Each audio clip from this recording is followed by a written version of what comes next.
guys. Okay, para to sa'yo, Virgo. Ngayon ay April 29.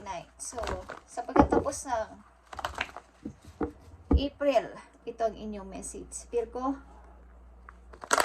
ano nga ba ang mga sasabihin pa sa inyo guys? Sa mga Virgo.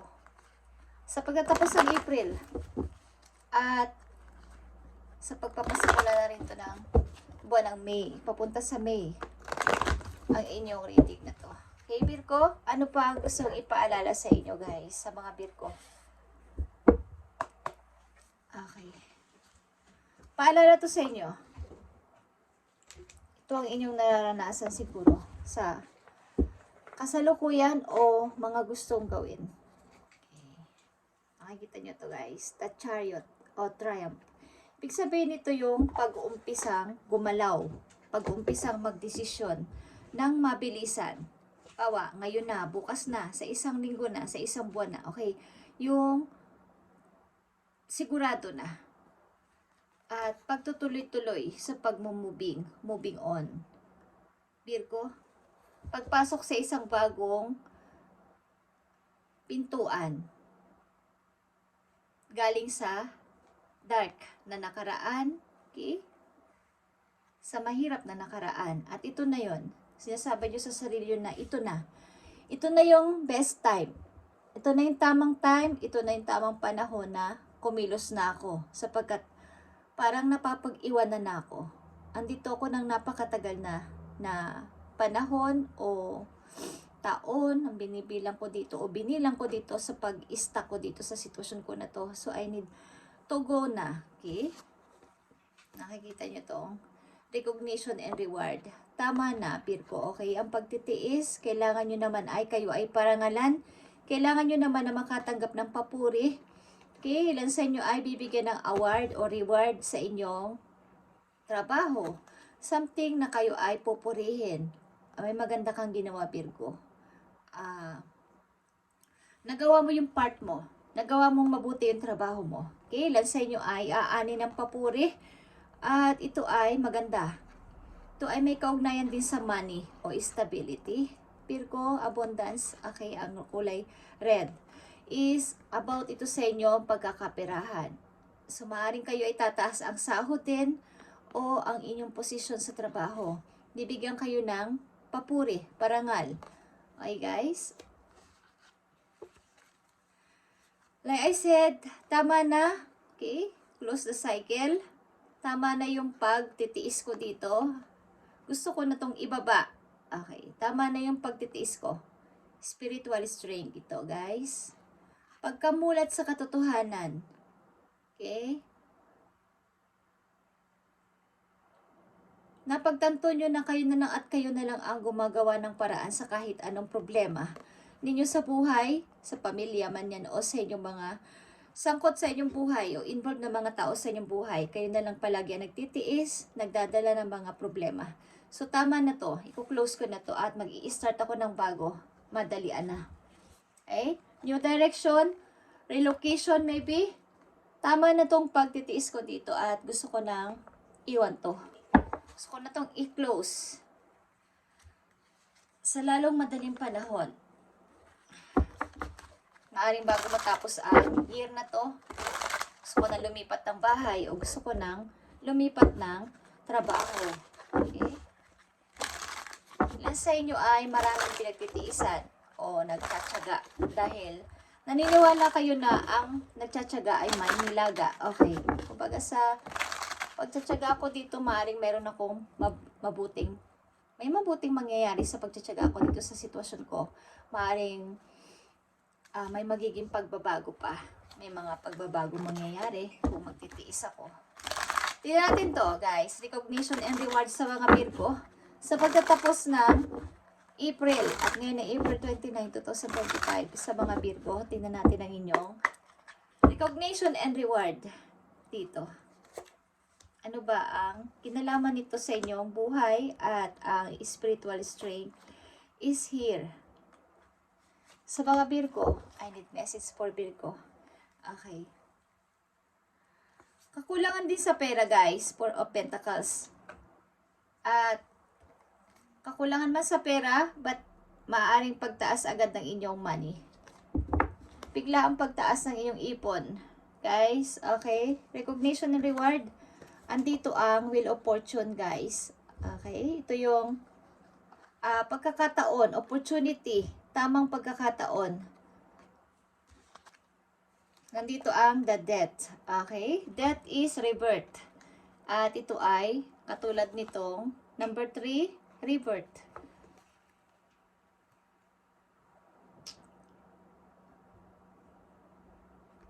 Kumbaga ito yung pag-alis sa lumang kayo. Virgo, nakita nyo ba yung persona dito? Yung image dito. Siya ay namatay pero muling nabuhay. Hindi naman literal, okay?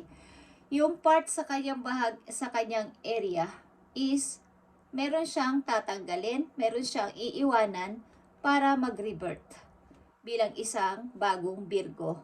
At ito yung tamang time.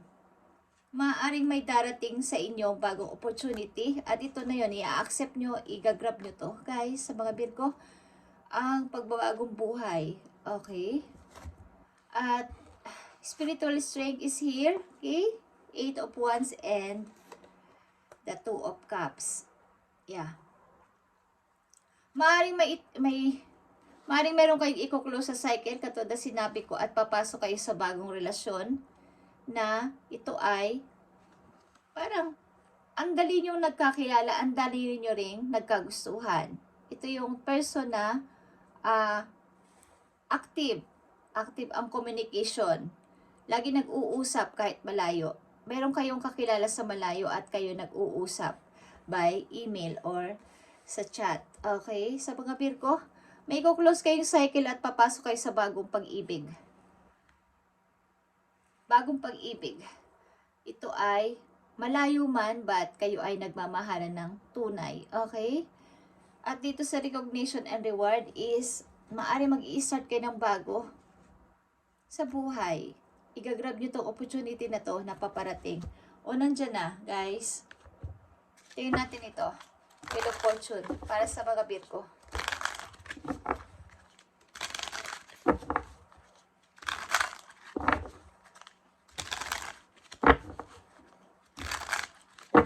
Career ng mga Virgo o kapirahan. Bigay mo ang tamang message o paalala sa kanila about sa kailang career or kapirahan. I need message sa natitirang araw ng April. Andito din ang health. Okay? Consider career in the medical fields. Okay. Such as massage therapy or any healing work. Maaaring kayo ay ang iyong trabaho o dapat kayo nakaline doon sa trabaho na may kinalaman sa medical o sa pagmamasahe, guys. Pagbibigay ng healing sa ibang tao. Kapag kayo yung kasi kayo ay nagkaroon ng spiritual awakening. Maaaring sa pamamagitan ng inyong mga kamay ay kayo ay pwedeng makapagpagaling ng mga tao sa pamamagitan ng inyong pagmamassage, mga therapy, okay?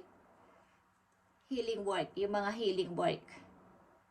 Ito yung energy mo, okay, is kailangan mong i-recharge para sa pagkakataon na to, na yung i-start. Maaring kayo ay nakatakda na magkaroon ng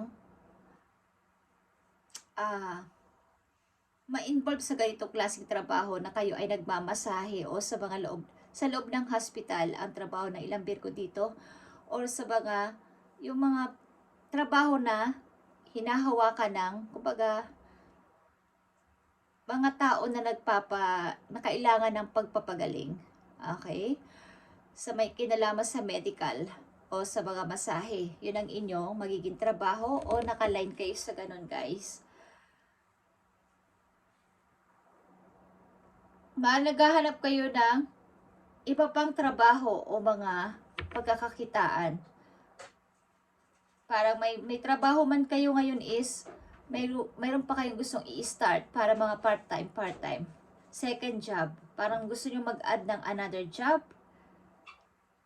para yung inyong financial ay ma-secured.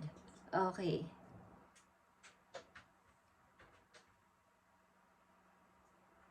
Ilan sa inyo ay delivery? Okay, nagdi-deliver something, deliver. Guys.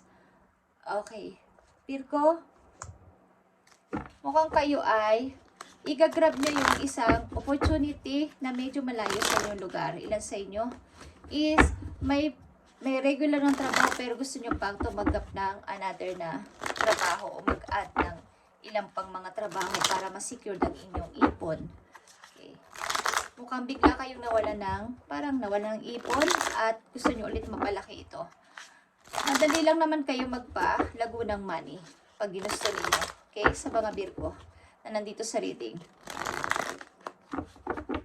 Gusto nyo mabago ang buhay ninyo at yung mga hindi kailangan sa inyo sarili is gusto nyo iwanan o kalimutan at something na gusto nyo parang yung rebirth. Isilang na muli bilang isang bagong Virgo.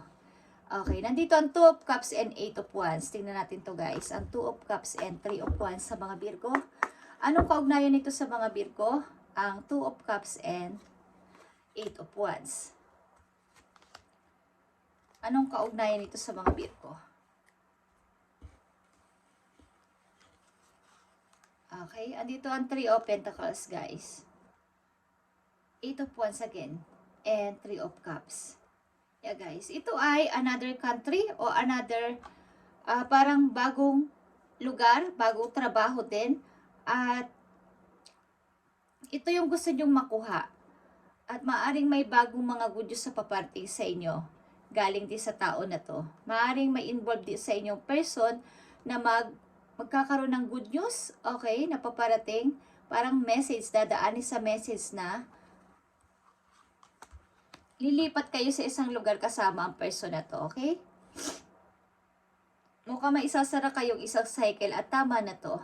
At why not na hindi ko i-try sumama sa person na to sa malayong lugar at doon kayo mag-start bagong buhay. Okay, ito ay pagsasaya. Okay, Virgo, pagsasaya ito sa bagong lugar na inyong lilipatan. Kasamang yung person.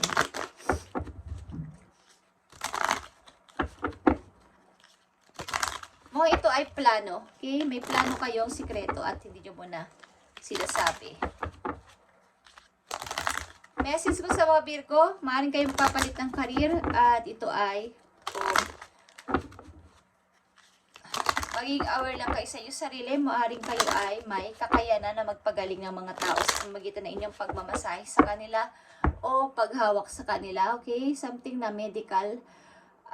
May kinalaman sa hospital, pag-aalaga ng mga tao, okay, ang inyong maaring maging trabaho o nakaline kayo doon kung kayo ay aware doon sa inyong nararamdaman na ganito, na pag may minamasahe kayo, meron kayo napapagaling o merong gumiginhawang tao sa inyong mga kamay, okay, sapagkat meron kayong gift, okay.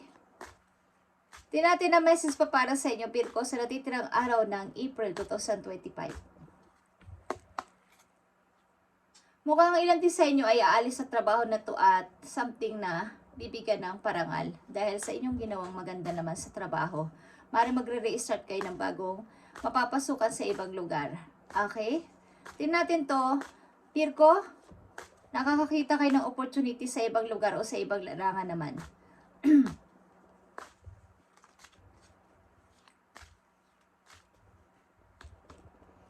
Tingnan natin ang message pa para sa inyo. Make sure you don't start seeing yourself through the eyes of those who don't value you. You need to know your worth, even when others don't. You are not what people think of. Okay, kung mag-i-start ka dito, katulad na sinabi ko, re-start is, wag ka mag-i-start ng ikaw ay puno-puno ng pagdududa sa iyong kakayanan. Na sinasabi mo na wala kang kakayanan o wala kang kayang gawin. Katulad ng iminulat sa'yo ng mga taong maaaring sinasabi na wala kang kakayanan sa sarili mo. Okay? Huwag ka mag-i-start ulit sa buhay mo ng hindi ka pa puno ng confidence. Message sa'yo lang yung mga angel para magkaroon ka ng guide. Virgo, sa pagtatapos ng April.